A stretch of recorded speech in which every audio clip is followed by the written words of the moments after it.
This week on World Traveler Cooking, I'm going to show you one of my favorite Italian dishes, tagliata di manzo. You might notice I'm in a different place today. I'm visiting my parents in sunny Lake Chelan, Washington, in the United States. And I figured I would make for them one of my favorite dishes of all time from Italy, tagliata di manzo.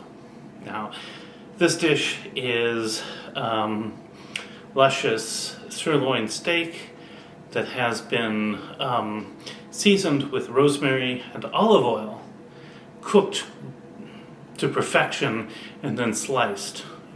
By cooked to perfection, Italians usually mean very rare.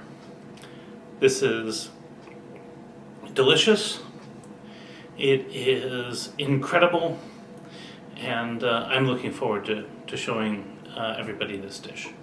So, I'm going to come back in the ingredients in 1 second, but first I want to talk about how I was introduced to this dish. Now, some years ago, I attended PGConf EU in Milan, Italy. And while I was there, we ate wonderful food, went out with a bunch of the fellow Postgres people to this great Italian restaurant, and I ordered a dish I'd never seen before, never heard about, something called tagliata di manzo. Literally means tagliata of beef. Literally means sliced beef. It was beyond delicious. And so I've tried the same dish in several other restaurants. Every time I've had it in Berlin, it's been overcooked, but I'm going to show you how to make it properly. Be back in a moment with the ingredients. Now, I'm cooking for 5 people today, so there is more of this than normal. And it also means I will be saving a little bit for a later taste test. So I won't do the taste test with it right off the grill. So what do I have? I have sirloin steak, and I have calculated about 300 grams per person, 200 to 300 grams per person. I have here about 3 pounds, which is about 1.5 kilograms. That's it's a little under, so a little under 300 grams per person. We have extra virgin olive oil, we have fresh rosemary, we have salt, we have freshly ground pepper, which we'll put on right at the end. And basically that's it. So these are all the ingredients we're going to take, and I'll show you how to make this dish. Now, prepping the steaks is relatively simple. The first thing I'm going to do is I will salt them.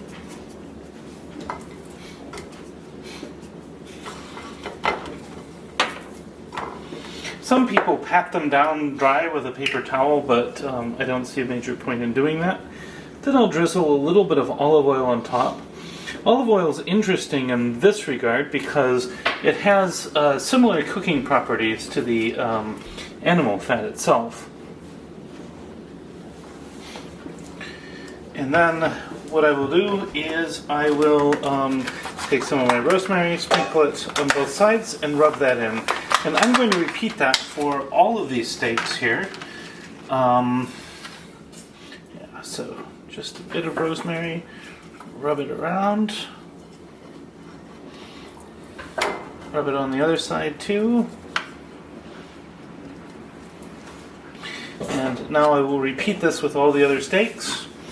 And then we'll be back once we start cooking them. So here I have these now ready to cook. They've now been seasoned with salt, rosemary, and olive oil, and that's all we're going to season these with until after they're cooked. And so while we're waiting for the grill to heat up, I just figured I'd show you a view of from my parents' deck, Lake Chelan. Beautiful area, great place for good food. So I'm having my father grill these. We'll just grill them so that the outside is well-seared and the inside should still be quite rare. Italians like their meat rare, and so do we. be back once these are cooked, and then we'll let the meat rest for about 5 minutes before we slice it. So now the next very important step is let the meat rest for 5 minutes. This is so that it retains its juice when we slice it. Then we'll slice the meat and season it a little more, and then it'll be ready to go.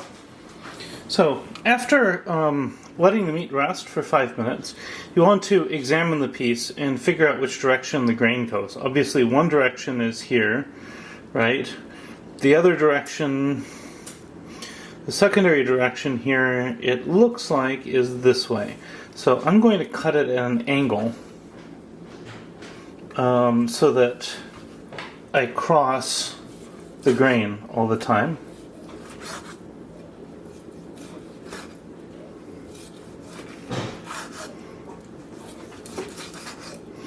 And I'm going to cut this piece entirely, and then I'm going to work my way slowly through the other pieces, cutting them in the same way, and I'll lay them out on my serving platter. So, and then once all these are done, I'll come back and I can show you. And so now, once I have this here, I'm going to go ahead and just drizzle just a little more olive oil on the top. This is optional, but it's something I like to do. I think it enhances the flavors of the dish a little bit. Not a lot, just a bit. And then I'll take another rosemary piece. I'll just strip all the leaves off and sprinkle them on top. This is partly a garnish, but it also does help to infuse the flavors just a little bit.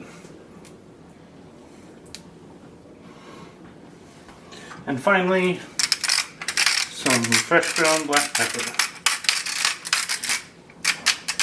And I've done this fairly coarse. And here is the Tagliata di manzo.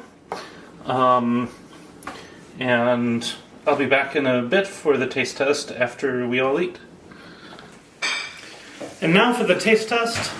Sorry, it's getting a little dark, and of course there's some commotion in the house, so that's fine. You can ignore the voices in the background. Here we have this wonderful piece of meat.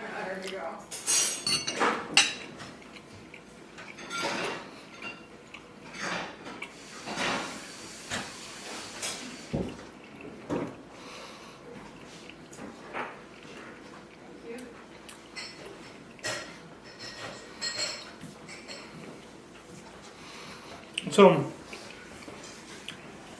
I love the wonderful richness of this flavor.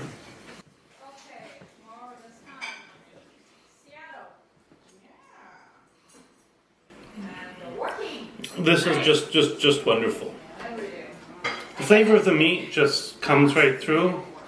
It's nice and rich. The olive oil and rosemary gives a wonderful flavor. I'd like to, it's just a wonderful dish.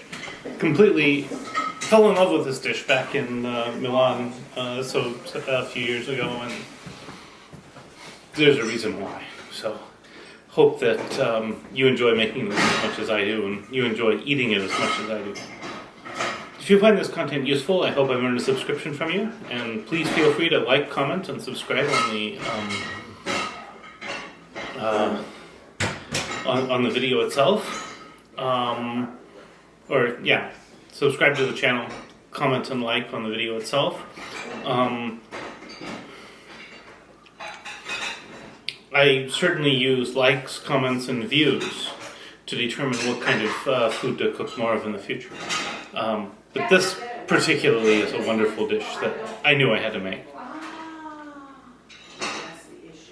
So, as always, recipes in the description. Bon appetit, and see you next week. Oh, and one more thing. I'd like to thank very much my parents for letting me do this video in their kitchen while I'm here.